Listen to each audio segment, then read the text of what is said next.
दोस्तों ये अष्टावक्र गीता है।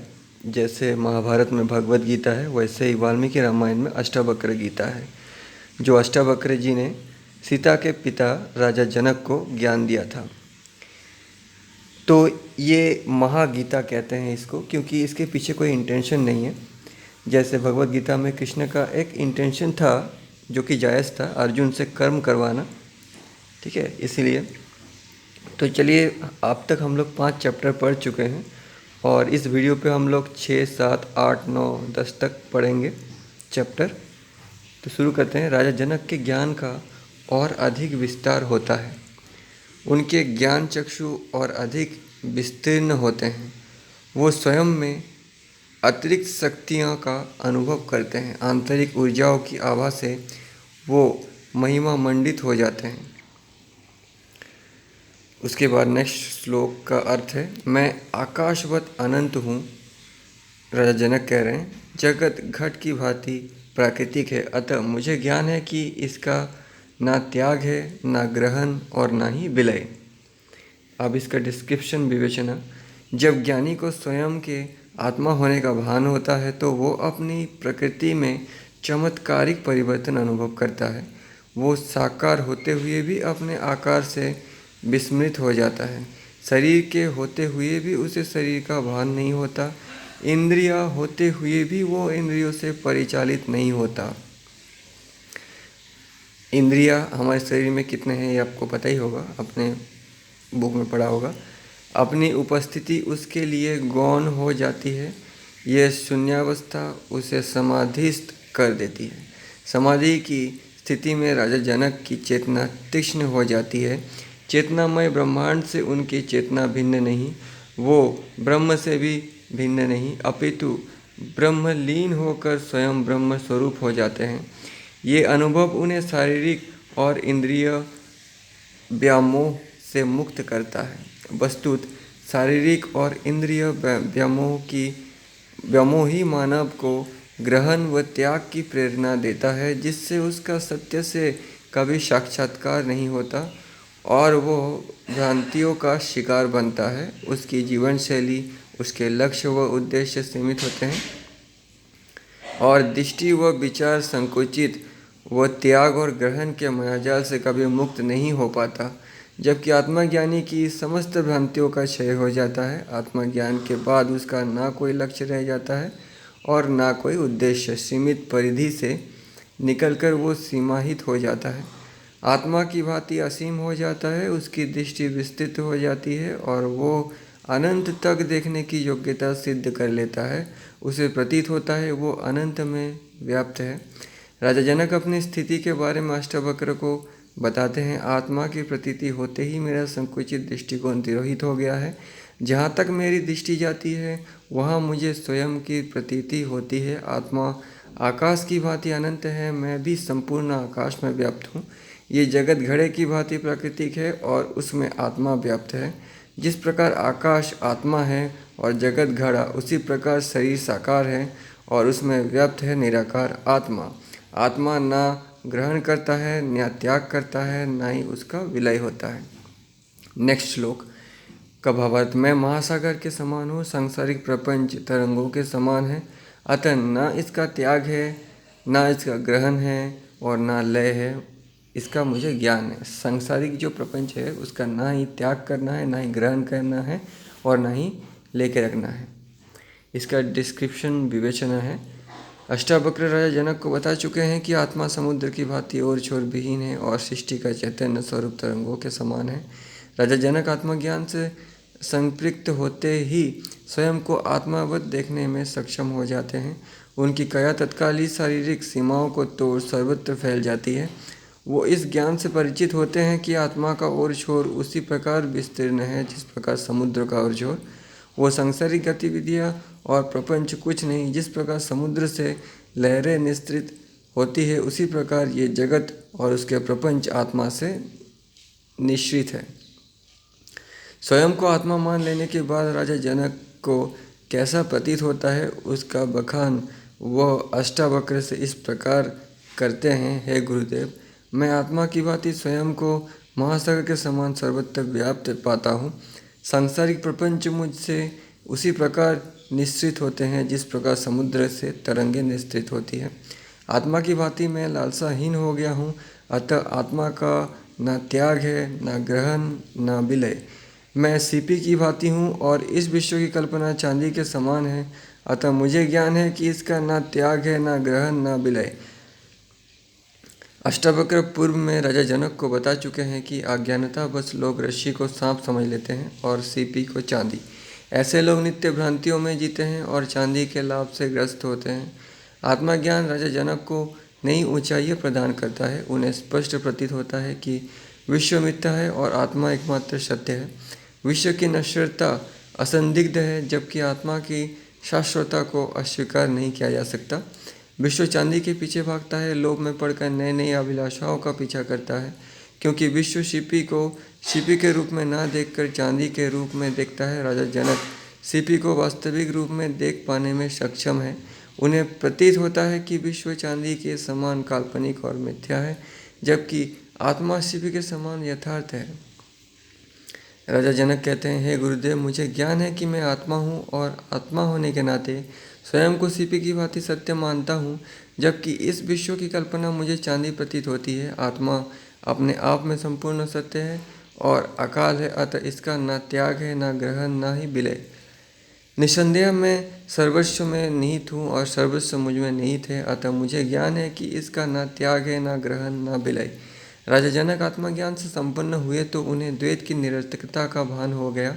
उन्हें चातुर्दिक अद्वैत की दृष्टिगोचर होने लगा। इस सत्य से वो भली भांति परिचित होते हैं कि आत्मा एक है और सृष्टि का जड़ चेतन आत्मा से निश्चित जीव पदार्थ है। जीव पदार्थ का अपना कोई अस्तित्व नहीं, वे निराकार आत्मा का साकार स्वरूप हैं, जो चैतन्य रूप में आत्मा के अभिन्न अंग है। आज चैतन्य रूप में भी आत्मा के ही अभिन्न अंग रहेंगे, अतः स्वयं की साकार सत्ता पर अभिमान करना व्यर्थ है। स्वयं को आत्मा मानना ही श्रेष्ठ कर है, क्योंकि आत्मा होने की प्रतीति से मानव सर्वस्व से जुड़ता है और सर्वस्व उससे जुड़ता है। इस ज्ञान का वर्णन राजा जनक अष्टावक्र से इस प्रकार करते हैं, हे गुरुदेव, आत्मा अनुभूति ने निस्संदेह मुझे विराट स्वरूप प्रदान किया है। मेरी दृष्टि विस्तृत हो गई है, मैं स्वयं को चातुर्दिक पाता हूँ, सर्वभूतों में अपनी उपस्थिति अनुभव करता हूँ। मुझे प्रतीत होता है कि मैं सर्वस्व में व्याप्त हूँ और सर्वस्व मुझ में व्याप्त है। आत्मा होने का अर्थ है मेरा ग्रहण, त्याग और विलय संभव नहीं। Next chapter 7। मुझे अनंत महासागर में विश्वपोत मन की वायु से इधर उधर भ्रमण करता है, मुझे असहिष्णुता नहीं है। राजा जनक आत्मावत होकर ग्रहण, त्याग और मोक्ष की कामना से मुक्ति पा गए हैं। उन्हें अपनी विशालता का बोध होता है। वो सर्वस्व की स्वयं में और स्वयं को सर्वस्व में अनुभूति करते हैं। विश्व उन्हीं से है, वो विश्व से है, किंतु विश्व से संलिप्त नहीं है। विश्व की मोह माया उन्हें आकृष्ट नहीं करती। राजा जनक को प्रतीत होता है कि उनका आत्मस्वरूप महासागर की भांति अंतहीन है। जैसे महासागर में लहरें जन्म लेती है, उसी प्रकार आत्मा से उनका प्रादुर्भाव हुआ है।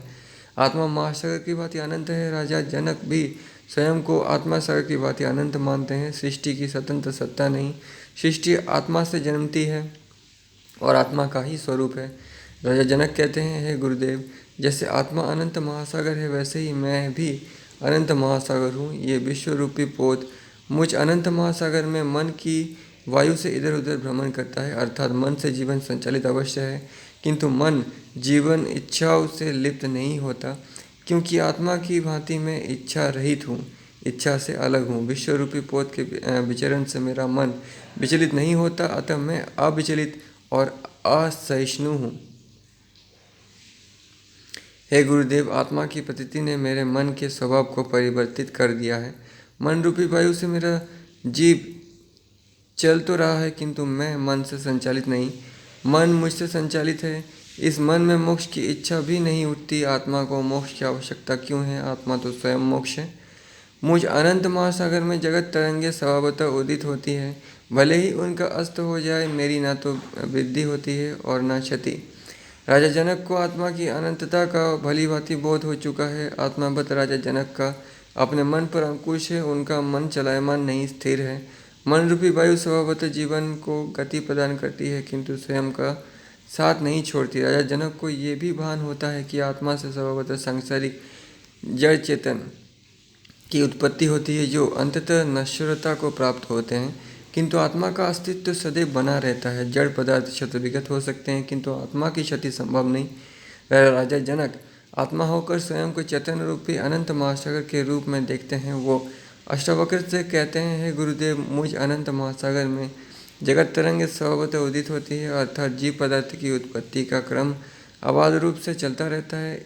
उनका अंत भी स्वाभाविक है। सृष्टि का उदय हो या अस्त, इससे अनंत महासागर में किसी प्रकार का अंतर या व्यतिक्रम उत्पन्न नहीं होता है। गुरुदेव, सृष्टि के उदय से न अनंत महासागर की वृद्धि होती है, न ही सृष्टि के अस्त होने से उसकी क्षति होती है। अर्थात आत्मा सर्वत्र व्याप्त है। वो सांसारिक गतिविधियों से स्वतंत्र और निष्प्रभाती होती है। अतः हे गुरुदेव, मुझ आत्मा स्वरूप की जीव पदार्थ के होने या न होने से वृद्धि होती है और न क्षति। मैं लाभ हानि और वृद्धि क्षति से स्वतंत्र, निरपेक्ष और निरंजन हूँ, निर्दोष हूँ। मुझ अनंत महासागर में निसंदेह ये विश्व मात्र कल्पना है। मैं पूर्णतः शांत, निराकार तथा इसी के आश्रित हूँ। राजा जनक को विश्व की निरर्थकता का भान हो चुका है। उन्हें विश्व के जीव पदार्थ से न मोह है, न उसके अस्तित्व के प्रति किसी प्रकार की आसक्ति है। जो कुछ है, जैसा भी है, उसकी उपस्थिति से वो तटस्थ और निरपेक्ष है। तटस्थता का ये बोध उन्हें आत्मा की अनुभूति से हुआ है। सब में आत्मा है, आत्मा चिरंतर है और जीव पदार्थ विनाशशील। अतः वे स्वयं में आत्मा का भान कर चिरंतर सत्य बन जाते हैं। विश्व उन्हें मिथ्या प्रतीत होता है। विश्व रहे या ना रहे, उनका आत्मा स्वरूप कभी भी नष्ट नहीं होता। वे परम शांति का अनुभव करते हैं, क्योंकि उनके आत्मा स्वरूप को ना तो किसी पदार्थ की आवश्यकता है, न किसी भोग का प्रलोभन। वो मानो निराकार होकर आत्मा के आश्रित हो गए हैं। राजा जनक अष्टावक्र को अपनी मनस्थिति से अवगत कराते हुए कहते हैं, हे गुरुदेव, ये जो विश्व मुझ अनंत महासागर में अवस्थित है, वो कल्पना के अतिरिक्त और कुछ नहीं। जब विश्व की सत्ता ही मेरी दृष्टि से ओझल हो गई है, तो विश्व के मोहक जीव पदार्थ मुझे कैसे दृष्टिगोचर हो सकते हैं। जब विश्व और विश्व के जीव पदार्थ का लोप हो गया, तो कामनाओं और प्रलोभनों का घटा तो भी विलीन हो गया। अतः अब मैं अत्यंत शांत और निश्चिंत हूँ। अपने शरीर से निकलकर निराकार हो गया हूँ, पूर्णतः आत्मा में आश्रित। हे गुरुदेव, ये विश्व कल्पना मात्र है और आत्मा एकमात्र यथार्थ। देहादि पदार्थ में आत्मा नहीं, देहादि पदार्थ उस अनंत व निरंजन दोष रहित आत्मा में नहीं। इस भांति में अनासक्त व स्प्रिया रहित होकर शांत और इसी के आश्रित हूँ। आत्मज्ञानी राजा जनक को आभास हो गया है कि आत्मा यथार्थ है और विश्व कल्पना है। काल्पनिक विश्व के जीव पदार्थ भी काल्पनिक है, क्योंकि उनका अस्तित्व बनता बिगड़ता रहता है। अब राजा जनक को ये भी भान होता है कि जीव व पदार्थ में आत्मा नहीं, आत्मा की सत्ता में किसी का हस्तक्षेप नहीं, वह निराकार है। अतः उसकी सत्ता किसी में हस्तक्षेप भी नहीं करती। इसी प्रकार उस अनंत और निरंजन में जीव पदार्थ का होना भी मिथ्या है। जीव व पदार्थ सत्य नहीं है, अतः वे आत्मा नहीं है, क्योंकि जीव पदार्थ का उदय और अस्त होता रहता है, जबकि आत्मा अविचलित होती है। उदय से आत्मा की वृद्धि नहीं, अस्त से आत्मा की क्षति नहीं। इसलिए निसंदेह नश्वर जीव पदार्थ से आत्मा नहीं, आत्मा तो अनंत और निरंजन है। इस भव्य भवानुभूति के पश्चात राजा जनक शांत और निर्द्वंद हो जाते हैं। वो अष्टावक्र से कहते हैं, हे गुरुदेव, आपके द्वारा प्रदत्त आत्मज्ञान से मुझे आत्मा की यथार्थता और विश्व की कल्पना का बोध हो चुका है। विश्व के जीव पदार्थ निरंतर उत्पन्न और नष्ट होते रहते हैं, अतः उनमें आत्मा नहीं और न ही आत्मा से नश्वर जीव पदार्थ। मैंने आत्मा की स्वतंत्र सत्ता की प्रतीति की है, अतः अनंतता और निरंजनता को प्राप्त हो गया हूँ। इस प्रकार मुझ में अनासक्ति और स्प्रियाहीनता का भाव घर कर गया है, क्योंकि आत्मा को न आसक्ति होती है न स्पृहा। अब मैं शांत और निद्वंद होकर आत्मा में आश्रित हूँ। अहो, मैं चैतन्य मात्र हूँ। ये जगत इंद्रजाल के समान है, अतः मेरी है उपादेय की कल्पना कैसे और किसमें हो। जब राजा जनक को आत्मज्ञान के बाद सृष्टि का तथा सृष्टि के चराचर की वास्तविकता का भलीभांति भान होता है, तो वो आत्मा की अनंतता और निरंजनता की स्वयं में अनुभूति करते हैं। उनके सामने ये सत्य साक्षात उपस्थित होता है कि संपूर्ण जगत इंद्रजाल के समान है जिसमें आत्मा अज्ञानी फंसते हैं और जीवों व पदार्थों के प्रति ललायित होते हैं। इस लालसा में उन्हें काल्पनिक विषय यथार्थ प्रतीत होता है और उसका इंद्रजाल जीवन की अनिवार्यता, उसे लगता है इंद्रजाल ना हो तो जीवन ही निरर्थक है। इंद्रजाल है तभी तो कुछ ग्रहण करने व त्यागने की इच्छा जन्म लेती है। इच्छाएं ना हो तो जीवन का विकास कैसे होगा, उपलब्धियां कैसे सिद्ध होगी। आत्मा अज्ञानी सोच भी नहीं पाता कि जिस विकास और उपलब्धि की वो कल्पना करता है उसका कोई अस्तित्व नहीं, उसका बार बार नष्ट होना और नया आकार ग्रहण करना असंदिग्ध है, निराकार व अनष्ट कुछ है तो मात्र आत्मा। राजा जनक को आत्मानुभूति के बाद इस सत्य के दर्शन होते हैं कि वो आत्मा का मात्र चैतन्य स्वरूप है। वो अष्टावक्र से कहते हैं, हे गुरुदेव, मुझे बोध हो गया है कि ये जगत इंद्रजाल के अतिरिक्त कुछ भी नहीं है। जब जगत ही मिथ्या है तो उसके जीव पदार्थ का भी क्या महत्व।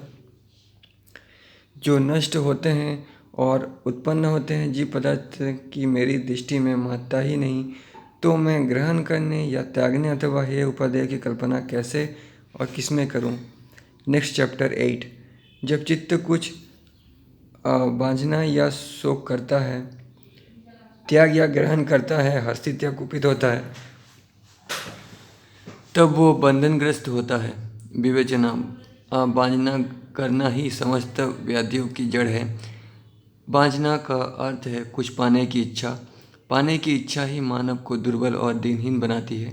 वांछनाओं की पूर्ति के लिए वो कुछ भी करने को आतुर होता है। उसकी एक वांछना पूरी होती है तो अन्य कोई वांछनाएं उत्पन्न होती है। भोग विलास की वांछना, धन संपन्नता की वांछना, यश की वांछना, अधिकारों की वांछना, ये क्रम अनवरत चलता रहता है और मानव का पूरा जीवन वांछनाओं के इस मोहजाल में व्यतीत हो जाता है। वांछना पूरी ना हो तो मानव शोक करता है, हानि और व्याधि से शोकाकुल होता है।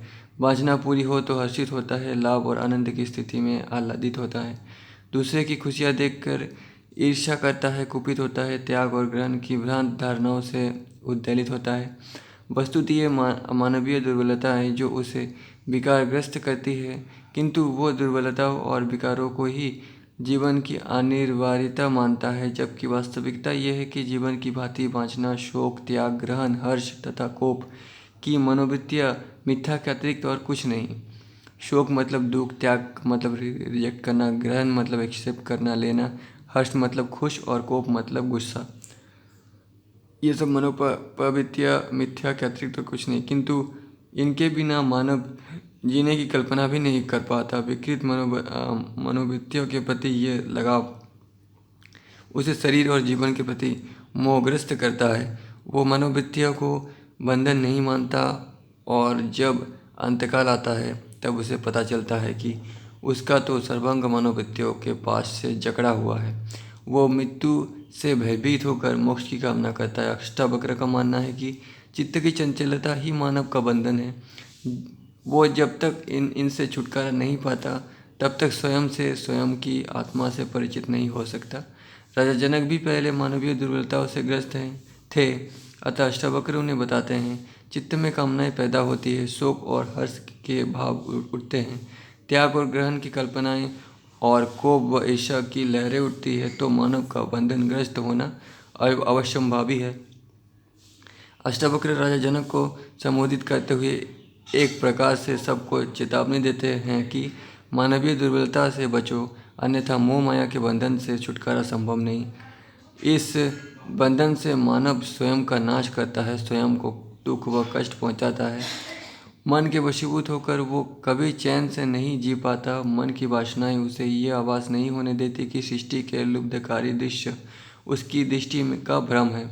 जिन उपलब्धियों पर वो अभिमान करता है वे मिथ्या और कृत्रिम है, उनमें स्थायित्व नहीं। जिस देह पर वो इतराता है वो भी क्षण भंगुर है। चित्त का दासत्व उसे अपनी ही शक्तियों से परिचित होने नहीं देता। ये उपलब्धियाँ, ये देह मरणोपरांत नहीं छूट जाती, मरने के उपरांत नहीं छूट जाती है, कोई इन्हें अपने साथ नहीं ले जाता। अतः अष्टावक्र कहते हैं, चित्त में आत्मा की अनुभूति करो, स्वयं को आत्मावत मानो, तदुपरांत मानव की समस्त दुर्बलताएं तिरोहित हो जाती है। वस्तुत स्वयं में आत्मा की प्रतीति करना ही परम उपलब्धि है। जिसे इसका आभास हो गया वो किसी अन्य उपलब्धि की कामना नहीं करता। उसे उपलब्ध करने योग्य कुछ अन्य दृष्टिगोचर नहीं होता। वो बंधन मुक्त होता है और सर्वत्र उसे आत्मा ही दिखती है। वो आत्मामय होकर आत्मा से जुड़ जाता है। उसकी दृष्टि किसी को स्वयं से पृथक नहीं पाती। जब एकात्म है, जिस प्रकार आत्मा को न इच्छा होती है न शोक हर्ष, इस प्रकार आत्मा की प्रतीति करने वाला भी दुर्बलताओं से ग्रस्त नहीं होता और आत्मा की तरह ही बंधन मुक्त होता है। मुक्ति तभी मिलती है जब चित्त न वांछना करता है और न शोक करता है, न त्याग व ग्रहण करता है, न ही हर्षित न कुपित होता है। समस्त वांछनाओं और वासनाओं का उत्स चित्त से होता है। चित्त ही मानव के लोभ ईर्ष्या और सुख दुख की भावनाएं जागृत करता है। उसकी क्रियाएं चित्त द्वारा संचालित होती है। चित्त की चंचलता से वो सदैव विचलित रहता है। आत्मज्ञानी चित्त को वश में कर लेता है। वो आत्मा अज्ञानी चित्त के वशीभूत होता है। चित्त में शोक है तो सारा विश्व उसे शोकाकुल दिखेगा। चित्त में हर्ष है तो सारे विश्व में हर्षोल्लास की लहर दौड़ती दिखाई देगी। चित्त मानव का सदैव भोग विलास की ओर आकृष्ट करवाता है। चित्तवृत्तियों के कारण वो मानवीय दुर्बलताओं का शिकार होता है। दुर्बलताएं उसके सोच को संकीर्ण यानी छोटा, दृष्टि को संकुचित यानी शॉर्ट करती है। वो कभी मोक्ष को प्राप्त नहीं हो सकता। मोक्ष के लिए सर्वप्रथम चित्त पर अंकुश लगाना आवश्यक है। इंद्रियजित हुए बिना मोक्ष के बारे में सोचना ही व्यर्थ है। जहाँ चित्त प्रबल होता है वहाँ शरीर प्रमुख हो जाता है। शरीर की प्रमुखता से ईर्ष्या हर्ष शोक और त्याग ग्रहण की भावना जन्म लेती है। अतः अष्टावक्र राजा जनक से कहते हैं, मुक्ति तभी संभव है जब चित्त वांछना शोक त्याग ग्रहण शोक व कोप से मुक्त होगा। यह मुक्ति उसे आत्मा की अनुभूति होने से आत्मा की भांति आवामय करती है। शोक व दोष रहित चित्त में किसी प्रकार की मानवीय दुर्बलताओं के लिए स्थान नहीं होता। यहाँ तक कि वह मोक्ष की आकांक्षा भी नहीं करता, तथापि बिना आकांक्षा के ही मोक्ष को प्राप्त होता है। आत्मा आकांक्षा शोक त्याग ग्रहण हर्ष व क्रोध से मुक्त होती है और जिस समय में आत्मा की अनुभूति होती है वो भी इन प्रवृत्तियों से मुक्त और निर्दयी हो जाता है। किंतु आत्मा को प्रतीति कोई बिरला ज्ञानी ही कर पाता है, वरन सामान्यतः लोग चित्त की इच्छाओं के अनुसार ही सांसारिक कार्य का निर्वहन करते हैं। वे अपना संबंध आत्मा परमात्मा से नहीं जोड़ पाते। आत्मा परमात्मा उन्हें स्वयं के शरीर से भिन्न प्रतीत होते हैं। उनकी कल्पना में भी ये बात नहीं आ सकती कि यदि स्वयं में आत्मा परमात्मा की आस्थापूर्वक प्रतीति की जाए तो वे संपूर्ण हो जाते हैं, एकमात्र हो जाते हैं। अपनी शक्ति आप, अपना दृष्टा आप हो जाते हैं, यानी अपनी शक्ति खुद, अपना डिपेंडेंट खुद, अपनी साक्षी खुद हो जाते हैं। उन्हें किसी जड़ पदार्थ की आवश्यकता का अनुभव नहीं होता, मतलब वो दूसरों पे डिपेंडेंट नहीं होता। वो आत्मा के साक्षी स्वरूप होते हैं, सांसारिक कार्यों का संपादन करते हैं किंतु उसमें लिप्त नहीं होते। जो सुख दुख उन्हें मिलता है उसे अपना प्रारब्ध मानकर भोगते हैं किंतु उससे विचलित नहीं होते। जीवन का निष्प्रिय और निरंजन यानी निर्दोष होकर व्यतीत करते हैं। राजा जनक भी आत्मस्वरूप होकर निष्प्रिय और निरंजन बन जाते हैं। उनके चित्त की दुर्बलताओं का नाश होता है, इसलिए अष्टावक्र बार बार दुर्बलताओं से मुक्त होने का आग्रह करते हैं। चित्त की दुर्बलताएं मानव को आकिंचन यानी मन की जो दुर्बलताएं हैं, जिसके प्रति आप किसी की इच्छा करते हैं और उसमें बंध जाते हैं, वो उसको दुर्बलता कहा जा रहा है और लघु बना देती है। लोभ काम मोह माया और क्रोध के वशीभूत ये सदैव विक्षिप्त होते हैं। कोई किसी पर विश्वास नहीं करता। ईर्ष्या शत्रुता प्रतिद्वंदिता और संघर्ष का चातुर्दिक बोलबाला होता है। हर कोई ये सोच पाने में असमर्थ होता है कि मानवीय दुर्बलता से उसकी ही हानि होती है, किसी अन्य की नहीं। वो बड़ी एकमात्र उपलब्धि से वंचित हो जाता है क्योंकि उसे छोटी छोटी भौतिक उपलब्धियों को जुटाने में सुख का अनुभव होता है, ऐसे सुख का जो मिथ्या और अर्थहीन है। राजा जनक आत्मावत होकर मिथ्या और अर्थहीन सुख से मुक्त हो गए हैं। अब उन्हें सुख दुख का अनुभव तक नहीं होता। ईर्ष्या शत्रुता प्रतिद्वंदिता व संघर्ष के प्रपंचों की निरर्थकता से वो परिचित हो चुके हैं। विश्वास अविश्वास से उठकर चातुर्दिक उसकी व्याप्ति हो चुकी है। अष्टावक्र बताते हैं कि चित्त की शुद्धता से स्वयं में आत्मा को आहूत किया जा सकता है। अतः चित्त में दुर्बलताओं का प्रवेश न होने दें। दुर्बलताएं वो है जिससे आप आसक्त हो जाते हैं, बंध जाते हैं। अब जब चित्त किसी भी दृश्य यानी भौतिक पदार्थ से आसक्त हो जाता है, बंध जाता है, तो बंधनग्रस्त है। जब चित्त सब दृश्यों से अनासक्त है तो मोक्ष है। यहाँ भी अष्टावक्र पुनः चित्त की शुद्धता तथा दोषहीनता पर बल देते हैं। वस्तुतः वो मानते हैं कि चित्त की वृत्तियों से ही मानव का स्वभाव बनता और बिगड़ता है। यदि चित्त में लाभ और वासना है तो मानव अन्य कुत्सित आचरणों का भी दास बनता है।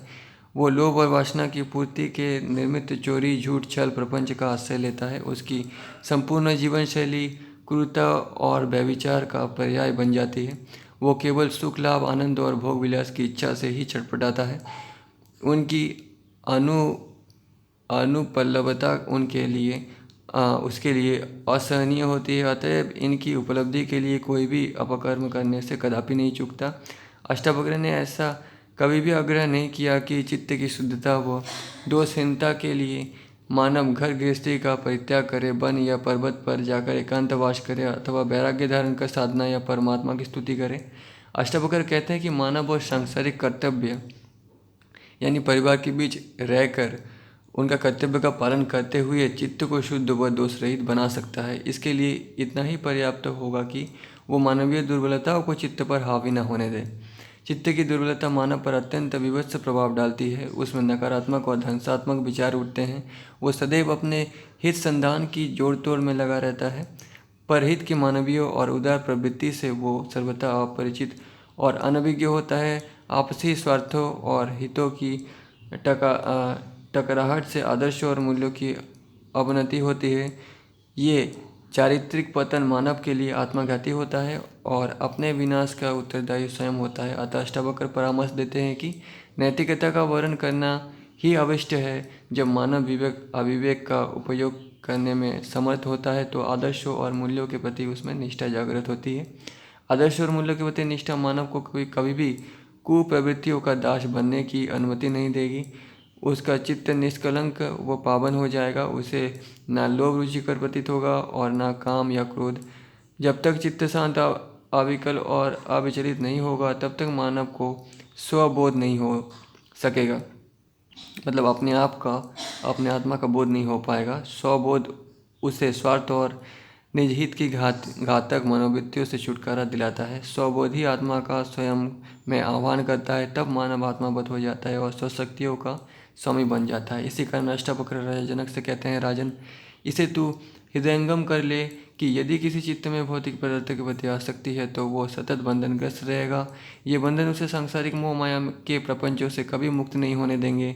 वो इन्हीं के सानिध्य में रहेगा और मिथ्या सुखों को ही सच्चा सुख समझने की भूल करेगा। इसके विपरीत जब मनोवृत्तियाँ समस्त भौतिक उपादानों के प्रति अनासक्त रहेंगी, उनकी व्यर्थता का बोध करेंगी और उनकी ओर से उदासीन रहेंगी तो निसंदेह चित्त सारे बंधनों से छुटकारा पा लेता है और मानव मोक्ष को प्राप्त होता है।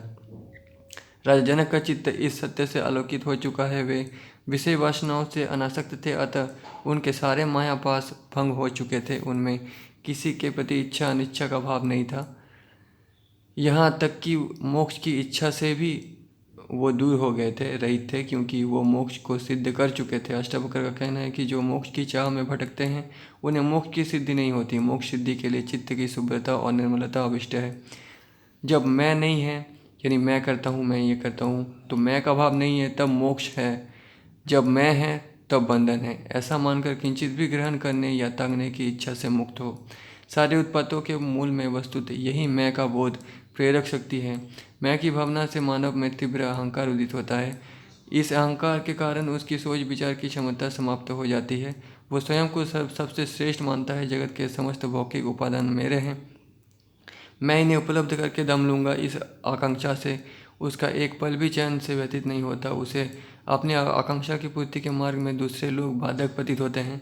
वो सबको शत्रु के रूप में देखता है। उसे लगता है कि सब उसके विरुद्ध षड्यंत्र रच रहे हैं, सब उसकी उपलब्धियों को हड़पने की दुर्भी संधि में लिप्त हैं।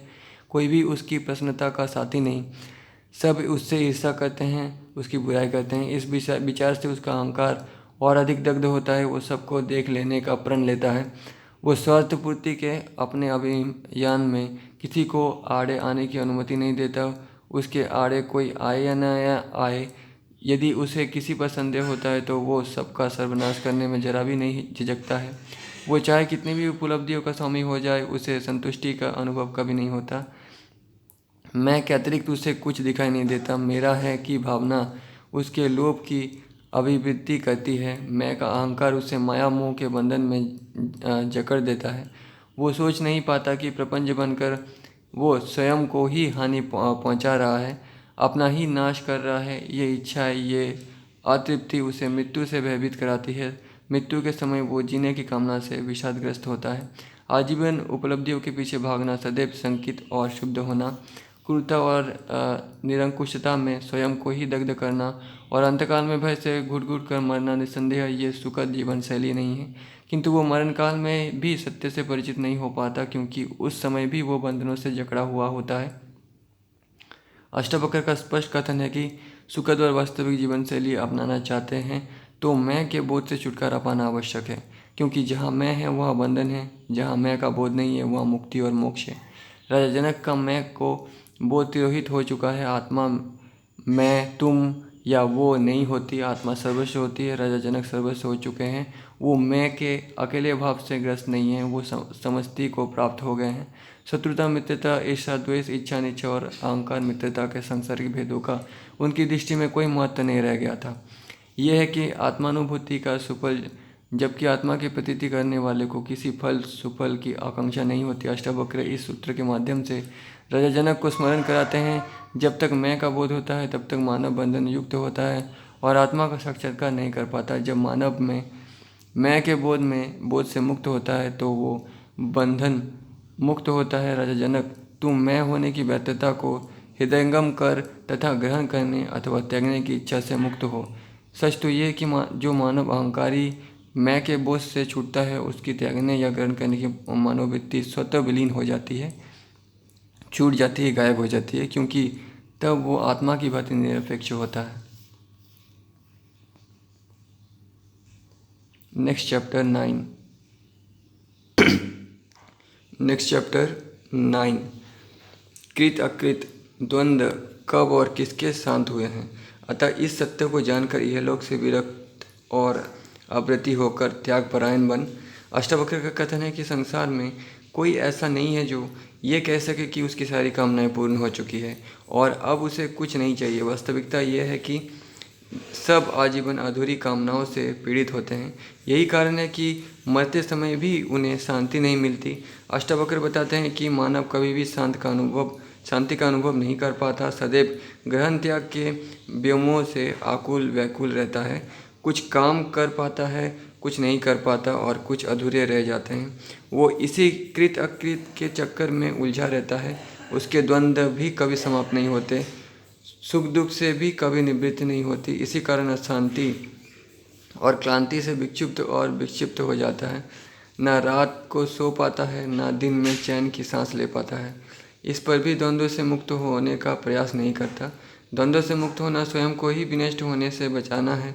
इसलिए अष्टावक्र मानव मात्र को यह संदेश देते हैं कि कृत अकृत का सोच व सुख दुख के अंतर्द्वंद को निरंतर चलने वाले क्रियाएं हैं और इनसे कभी कोई उबर कर शांति नहीं प्राप्त कर सका है।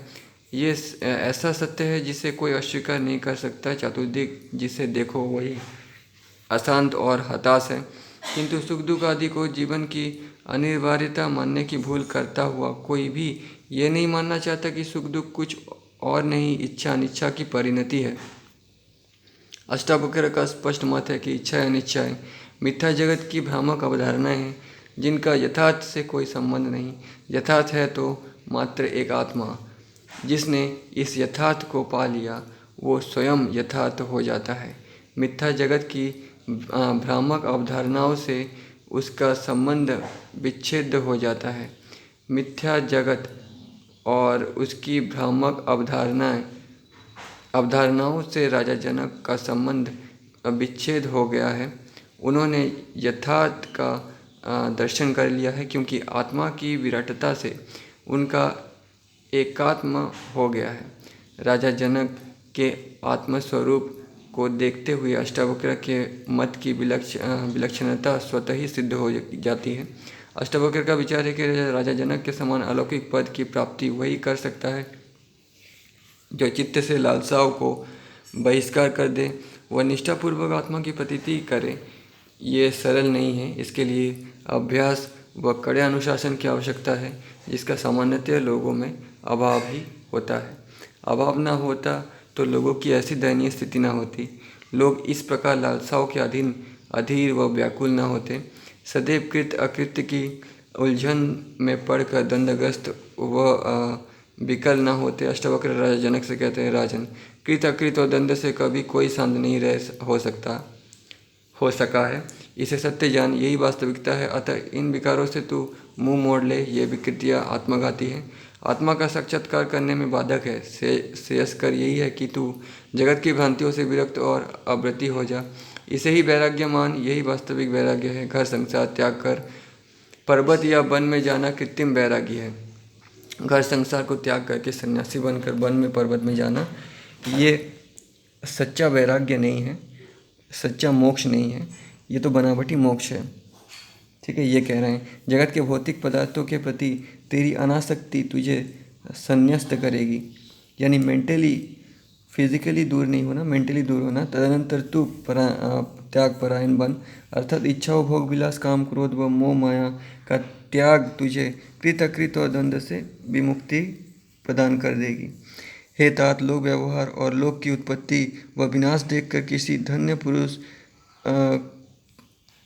को ही जीने, भोगने या ज्ञान की इच्छा शांत होती है। विश्व की भौतिक से कौन आकृष्ट नहीं होता, सब इसकी लुब्धता से मुग्ध होते हैं। चतुर्दिक भोग्य पदार्थ की प्रचुरता है, रम्य दृश्यावलियाँ हैं और हृदय को सम्मोहित करने वाली सौंदर्य है, जिसके मोह पाश में कोई धन्य पुरुष ही पृथक रह सकता है, अन्यथा जिसे देखो इनमें रमने को आतुर ही है। यही आतुरता मानव को जीने भोगने की अदम्य लालसा के भंवर में चक्कर काटने को विवश कर देती है। जिन्हें भोगने को जीवन का एकमात्र लक्ष्य मानकर वो जीवन के वास्तविक लक्ष्य और सुखों से दूर हो जाता है। आश्चर्य का विषय तो ये है कि ये सब कहते हैं जीवन में कुछ नहीं रखा, जीवन निरर्थक है, कोई अपने साथ कुछ नहीं ले जाता, सब कुछ इसी लोक में रह जाना है। ये लोक मिथ्या है, जड़ चेतन सब मिथ्या है, पर जीने और भोगने की उद्दाम इच्छा से भी छटपटाता है।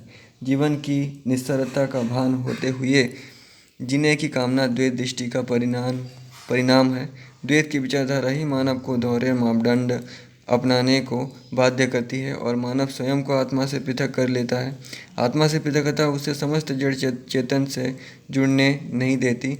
वो लोक व्यवहार और लोक की उत्पत्ति और विनाश देखकर भी इन सच्चाइयों से आंख मूंद लेता है और जीने भोगने की कृत्रिमता में संलिप्त रहता है। आत्मा से अभिन्नता ही मानव को अलौकिक शक्तियों का स्वामी बना देती है।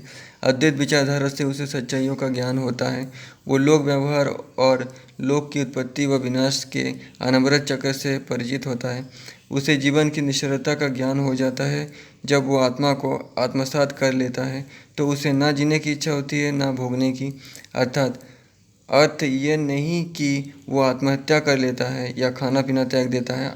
अष्टावक्र का कथन है कि आत्मज्ञानी सामान्य नहीं होता, उसे प्रारब्ध से जो आयु मिली है उसे निर्लिप्त होकर जीता है। प्रारब्ध से प्राप्त भोग भी चुपचाप भोगता है। वो अपने कर्तव्य से विमुख नहीं होता और न ही भोग विलास की लालसा से तड़पता है। आत्मा की प्रतीति उसे आत्मा की भांति शुद्ध और निर्मल करती है। राजा जनक शुद्ध व निर्मल हो गए हैं, उन्हें स्वयं में अलौकिक शक्तियों का बोध होता है, उनके जीने और भोगने की शैली परिवर्तित हो गई है। इसलिए अष्टावक्र उनसे कहते हैं, हे तात, तेरा परिवर्तन श्लाघनीय है, तेरी दृष्टि को अद्वैत के दर्शन हो गए हैं, अतः तू धन्य है, क्योंकि इस जगत में कोई बिरला और धन्य पुरुष ही आत्मा दर्शन कर पाने में सक्षम होता है।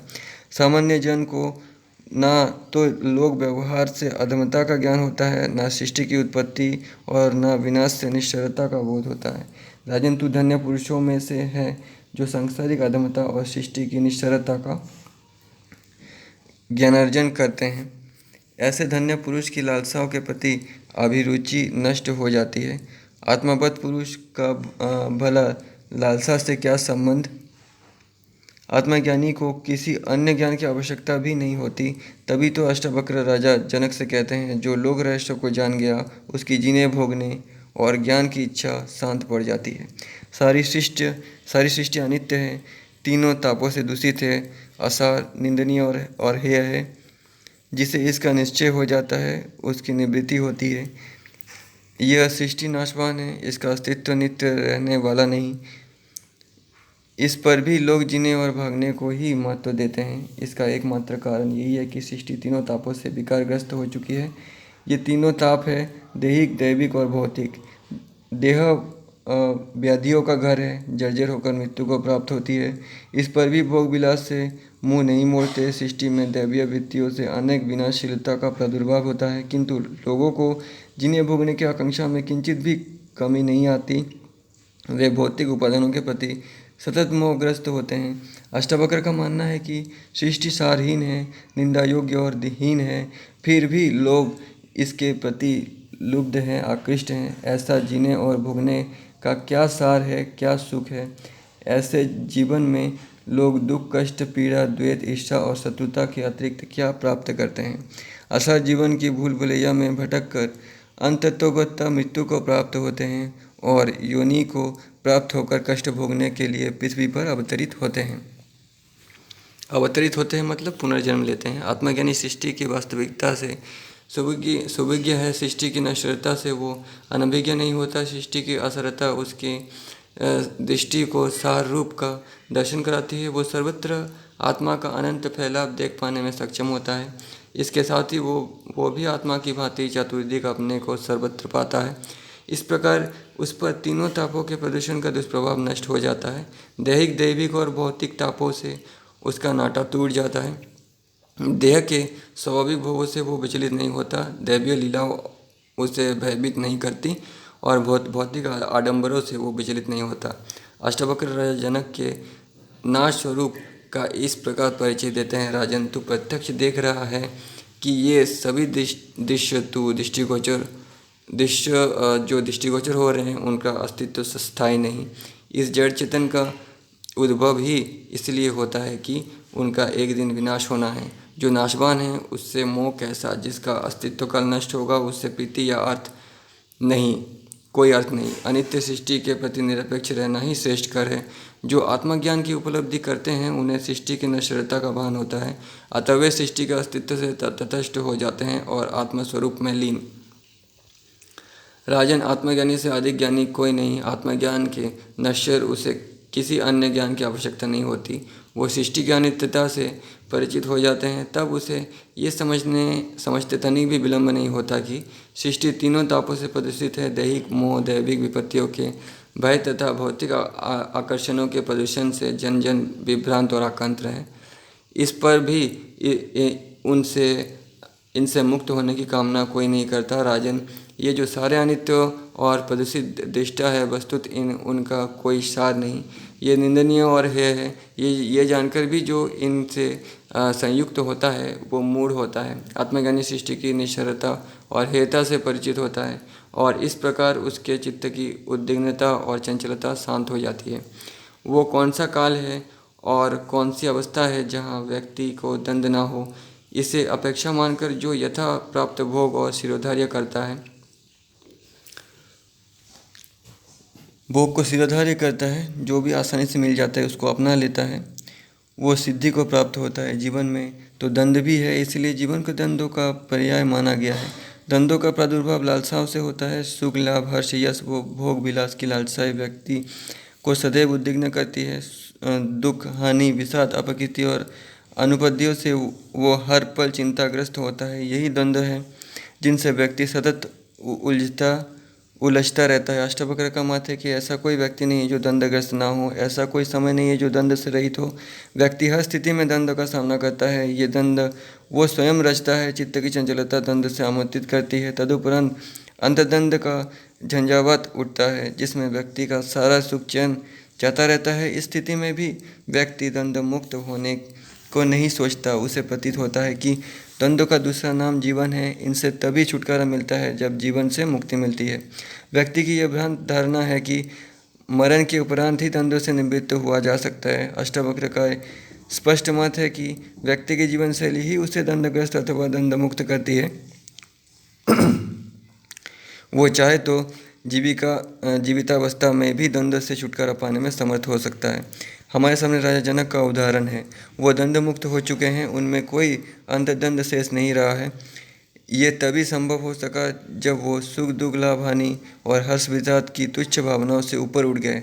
स्वयं में आत्मा की अनुभूति राजा जनक को अलौकिक बना देती है। वो आत्मावत है, कामना रहित है। जब कामना ही नहीं तो द्वंद्वों के होने का प्रश्न ही कहाँ उठता है। अतः व्यक्ति का ऐसा सोचना नितांत भ्रामक है कि जीवन का दूसरा नाम द्वंद्व है और मरण के उपरांत ही द्वंद्व से मुक्ति संभव है। आवश्यक यह है कि व्यक्ति द्वंद्वों की उपेक्षा करें। सुख दुख लाभ हानि और हंसी दुख हर्ष विवाद की भावनाओं को स्वयं पर हावी न होने दे। इन भावनाओं का कोई अस्तित्व नहीं, वस्तुतः ये चित्त की कल्पनाएं हैं।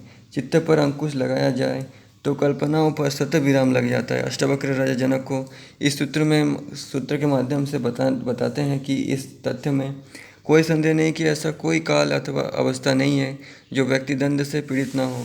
द्वंद्व अतीत में भी थे, वर्तमान में भी हैं और आने वाले कल में भी द्वंद्व मुक्त नहीं होगा। सुख दुख लाभ हानि और हर्ष विवाद की परिकल्पनाएं हर युग में हर व्यक्ति करता है, किंतु आत्मज्ञानी को चाहिए कि वो इन भ्रांत परिकल्पनाओं को चित्त में प्रश्रय न दे। इनको उपेक्ष और महत्वहीन मानना ही श्रेष्ठ कर है। वो अपनी ओर से सुख दुखों का आयोजन न करे, लाभ हानि हर्ष विवाद पाने का प्रयास न करे।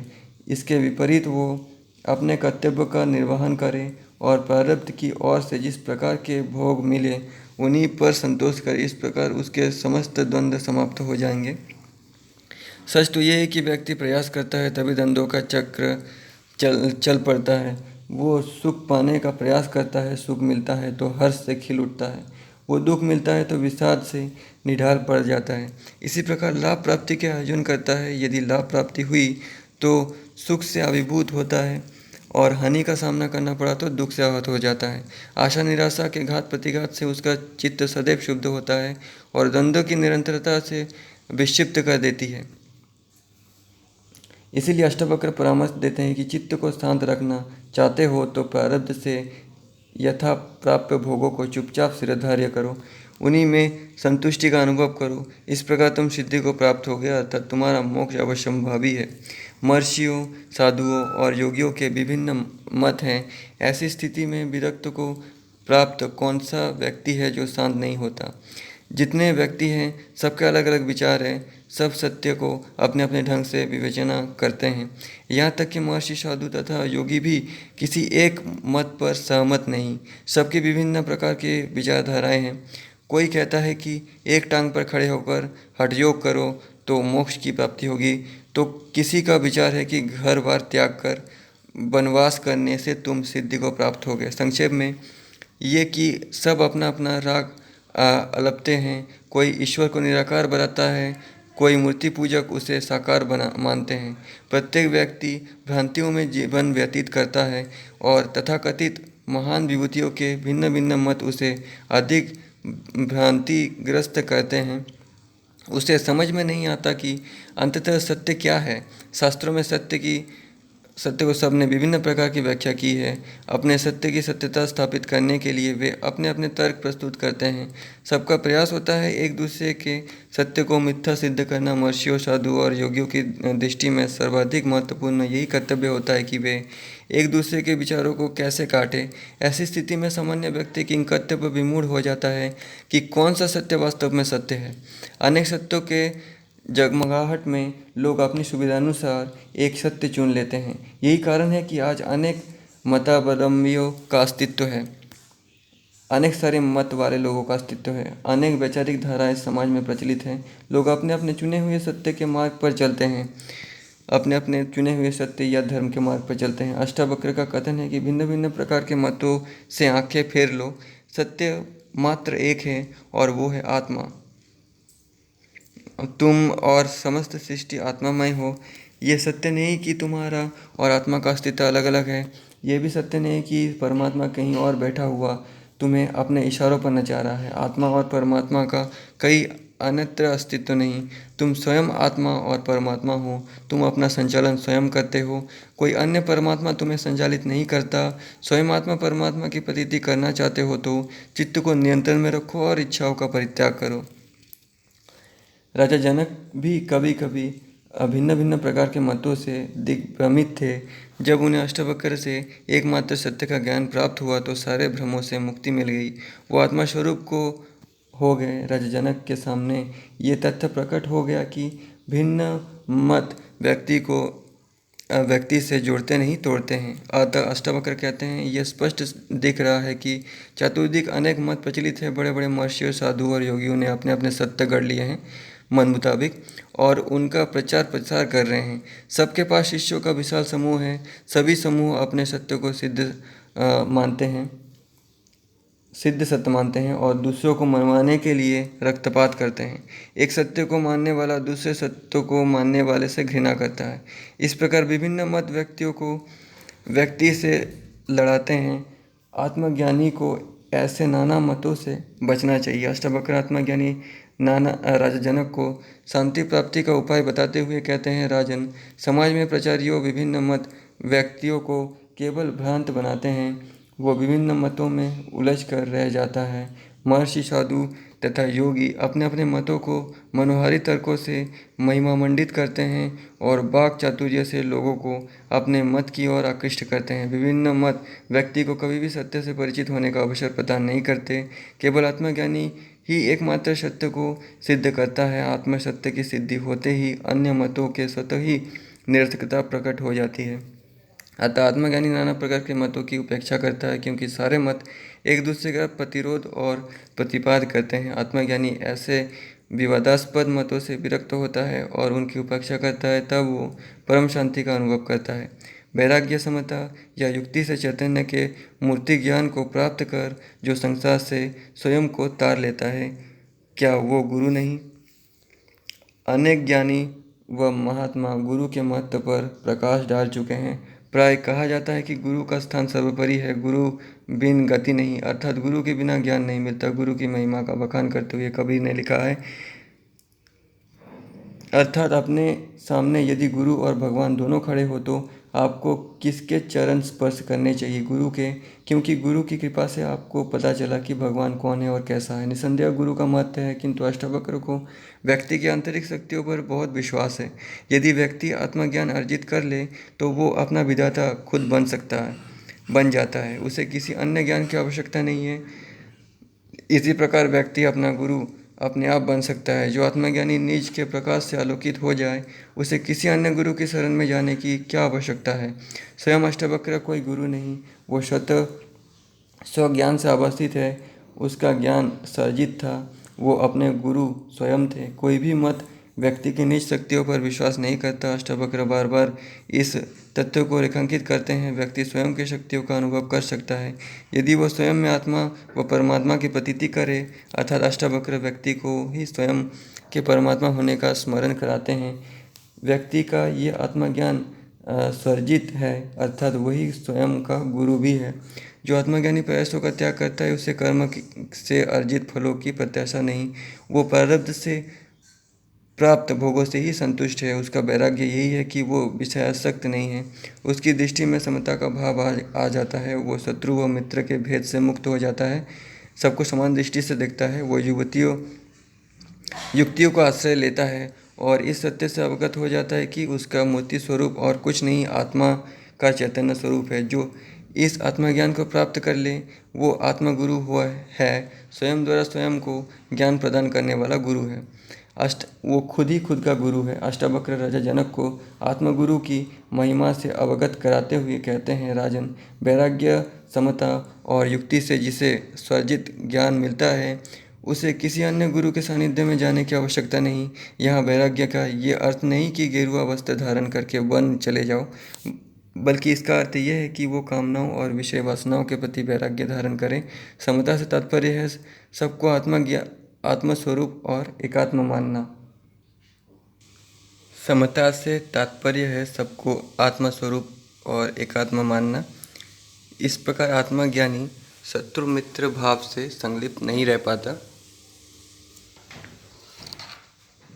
तदुपरांत युक्ति का आश्रय लेना चाहिए, अर्थात जो आत्मज्ञानी युक्ति, ममता और वैराग्य से स्वयं को आत्मा का चैतन्य स्वरूप जान लेता है, वो संसार से तर जाता है। क्या ऐसा आत्मज्ञानी को आत्मगुरु नहीं मानना चाहिए? निस्संदेह वो अपना ही गुरु होने का अधिकारी है। इस सूत्र से अष्टावक्र जनक का स्मरण कराते हैं कि तूने आत्मज्ञान प्राप्त कर लिया है, अतः तू भी अपना गुरु खुद ही है। यहाँ प्रश्न उठता है कि राजा जनक को ज्ञान तो अष्टावक्र ने दिया है, ऐसी स्थिति में राजा जनक कैसे अपने ही गुरु अपने आप को मान सकते हैं, हो सकते हैं? वस्तुतः यह शिष्य की योग्यता पर निर्भर करता है कि वो गुरु के उपदेशों को ग्रहण कर पाता है अथवा नहीं। यदि शिष्य गुरु की बात एक कान से सुनता है और दूसरे कान से निकाल देता है तो कोरे के कोरे रहते हैं। राजा जनक ने अष्टावक्र के उपदेशों को मात्र सुना ही नहीं अपितु हृदय से लगाया और आत्मसात कर लिया। इसके पश्चात ही उन्हें आत्मज्ञान होता है कि वो आत्मा परमात्मा से पृथक नहीं। उपदेश सुनकर कितने लोग हैं जो आत्मा परमात्मा की को स्वयं में प्रतीति करते हैं। राजा जनक इसमें समर्थ होते हैं, अतएव अष्टावक्र उन्हें बताते हैं कि तू स्वयं को गुरु कहलाने का अधिकारी है। भूत विकारों को यथार्थ भूत मात्र देखो, उसी क्षण तुम बंधन मुक्त होकर स्वयं रूप को प्राप्त होगे। मतलब जो जैसा है उसको ऐसे ही देखो। मानव मात्र में जितने भी विकार हैं वे यथार्थ में मानवीय चित्त की दुर्बलताएं हैं, उनका आत्मा से कोई संबंध नहीं। मानव देह मोह से लालायित है, इंद्रियां आनंद पाने के लिए मचलती है, चित्त में कामनाएं का ज्वार मचलता है। ये सब मानवीय विकार हैं। यदि कोई स्वयं में आत्मा के चैतन्य स्वरूप का साक्षात्कार करना चाहता है तो वो देह चित्त और इंद्रियों आदि के विकारों को मानव के साकार स्वरूप का विकार जाने, ना कि अपने आत्मा स्वरूप का। यदि वो ऐसी अनुभूति करने में सक्षम है तो उसे तत्क्षण सांसारिक बंधनों से मुक्ति प्राप्त हो जाएगी और वो आत्मा स्वरूप का साक्षात्कार कर सकेगा। आत्मा का चैतन्य स्वरूप ही मानव की वास्तविकता है, किंतु इसकी प्रतीति कर पाने में वो समर्थ नहीं होता। यही असमर्थता उसे ये भान कराती है कि उसकी देह चित्त और इंद्रिय ही मानवीय स्वरूप की वास्तविकता है। ये कृत्रिम वास्तविकता उसे सांसारिक बंधनों में जकड़ देती है।